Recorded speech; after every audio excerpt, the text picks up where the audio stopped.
एक राज दरबार में एक बहुत अनूठे आदमी का आना हुआ। उस आदमी का अनूठापन इस बात में था कि उसने उस सम्राट को कहा, तुम इतनी बड़े पृथ्वी के अकेले मालिक हो, तुमसे बड़ा सम्राट कभी हुआ नहीं, तो यह शोभा नहीं देता है कि तुम मनुष्यों जैसे वस्त्र पहनो। मैं तुम्हारे लिए देवताओं के वस्त्र लाकर दे सकता हूँ। देवताओं के वस्त्र न तो कभी देखे गए थे और न सुने गए थे।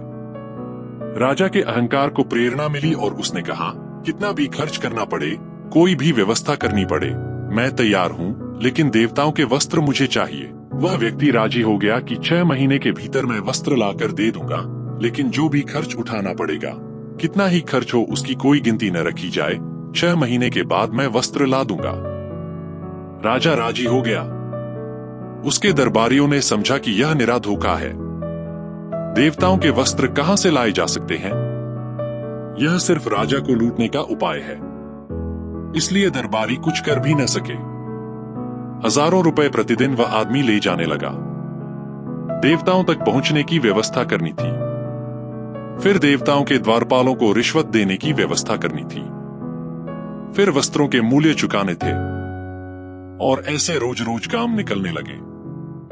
लेकिन राजा भी हिम्मत का होगा।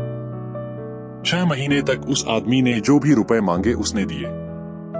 6 महीने के आखिरी दिन उसके घर पर सिपाहियों का पहरा लगा दिया।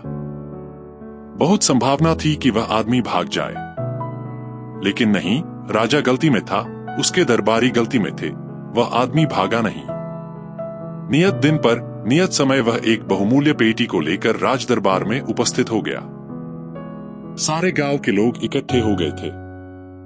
दरबार में बड़ी चहल पहल थी। हर आदमी उत्सुक था। वस्त्र ले आए गए थे। देवताओं के वस्त्र पृथ्वी पर पहली दफा आए थे। उसने जाकर बीच दरबार में अपनी पेटी रख दी, पेटी का ताला खोला और राजा से कहा, आप आगे आ जाइए और अपने वस्त्र उतार दीजिए, मैं देवताओं के वस्त्र देता हूं, इन्हें पहन लीजिए। लेकिन एक बात मैं बता दूं, देवताओं ने कहा है, ये वस्त्र केवल उन्हीं लोगों को दिखाई पड़ेंगे जो अपने ही बाप से पैदा हुए हों। ये वस्त्र सभी को दिखाई पड़ने वाले नहीं है। ये कोई सामान्य वस्त्र नहीं है।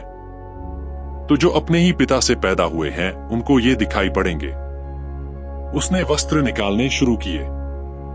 उसने कोट निकाला उस पेटी में से, उसके हाथ तो खाली दिखाई पड़ते थे। सारे दरबार के हर व्यक्ति को खाली दिखाई पड़ रहे थे। राजा को भी खाली दिखाई पड़ रहे थे। लेकिन उसने कहा, यह लीजिए कोट, अपना कोट अलग कर दें और इसे पहन लें। राजा को अपना कोट अलग कर देना पड़ा। हाथ खाली दिखाई पड़ रहे थे, उसमें कोई कोट नहीं दिखाई पड़ता था। लेकिन राजा ने सोचा, जब सारे लोग कुछ भी नहीं कह रहे हैं, बल्कि दरबारी जोर से तालियां बजाने लगे और कहने लगे, इतने अद्भुत वस्त्र कभी नहीं देखे गए। प्रत्येक को मालूम पड़ रहा था वस्त्र नहीं है, लेकिन कौन यह कहलवाए कि वह अपने पिता से पैदा नहीं हुआ है? यह भय, यह फियर भीतर काम करने लगा। और जब सब लोगों को दिखाई पड़ रहे हों तो मैं क्यों उलझन में पड़ूं? या आप क्यों उलझन में पड़े? या कोई भी क्यों उलझन में पड़े? प्रत्येक ने यही सोचा। किसी को भी वस्त्र दिखाई नहीं पड़ रहे थे। लेकिन उस दरबार में तालियां गूंजने लगीं और वस्त्रों की प्रशंसा होने लगी और प्रत्येक व्यक्ति दूसरे पड़ोसी से तेजी से प्रशंसा करने लगा, ताकि यह तय हो जाए कि वह अपने ही पिता का पुत्र है। राजा को भी मजबूरी थी। वह भी हंसा और उसने उस कोट की प्रशंसा की जो कहीं था ही नहीं। उसने अपना कोट उतार दिया और वह कोट पहन लिया। लेकिन राजा को पता न था कि बात और आगे बढ़ेगी। राजा का कमीज भी उतरवा लिया गया और झूठा कमीज उसे निकाल कर दिया गया, वह भी उसे पहनना पड़ा। बात शुरू हो गई थी और अब बीच में इनकार करना कठिन था। धीरे धीरे राजा के सारे वस्त्र उतर गए, वह नग्न खड़ा हो गया। सारा दरबार देख रहा था कि वह नंगा खड़ा है। राजा देख रहा था कि वह नंगा खड़ा है। लेकिन सारे दरबारी ताली बजा रहे थे और वह वस्त्रों की प्रशंसा कर रहे थे। और वह राजा भी मुस्कुरा रहा था। उसके प्राणों पर आ बनी थी, वह नग्न खड़ा था। लेकिन यह बात कही नहीं जा सकती थी। भय काम कर रहा था। अपने हाथों अपने पिता पर संदेह, अपनी बेइज्जती और अपमान, और इन सारे लोगों के सामने अपने ही नौकरों चाकरों के सामने। और जबकि सारे लोग तालियां बजा रहे थे, उस आदमी ने जो ये वस्त्र लाया था कहा, पृथ्वी पर पहली बार देवताओं के वस्त्र आए हैं और पहली बार किसी मनुष्य को यह सौभाग्य मिला है, इसलिए उचित है कि आपका जुलूस निकाला जाए, पूरे राजधानी के लोग, ताकि देख ले इन वस्त्रों को। वह नग्न राजा बहुत घबराया, लेकिन मजबूरी थी, उसे राजी हो जाना पड़ा।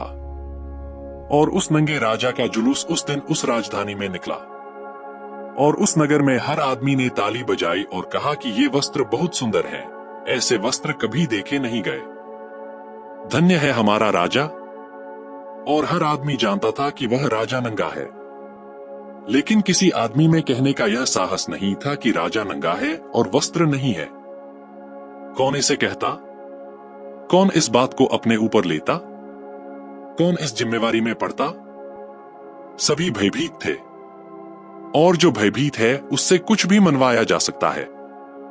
भय कुछ भी बात मानने को राजी हो सकता है, ऐसे वस्त्रों को मानने को राजी हो सकता है जो कहीं नहीं है, ऐसे स्वर्ग और नरक को मानने को राजी हो सकता है जो कहीं नहीं है, ऐसी कल्पनाओं और झूठी बातों को मानने को राजी हो सकता है जिनमें कोई सच्चाई नहीं है। लेकिन झूठी बातों को मनवाने के पहले एक बात जरूरी है कि चित्त भयभीत हो जाए, फियर से भर जाए। यह कहानी मैं इसलिए कह रहा हूं कि जमीन पर मनुष्य ने बहुत सी ऐसी बातें मान रखी हैं जिनके मानने में भय के अतिरिक्त और कोई भी कारण नहीं है। और उस राजधानी में जिन लोगों ने उन वस्त्रों की तारीफ की थी, आप अपने को उन लोगों से भिन्न मत समझ लेना।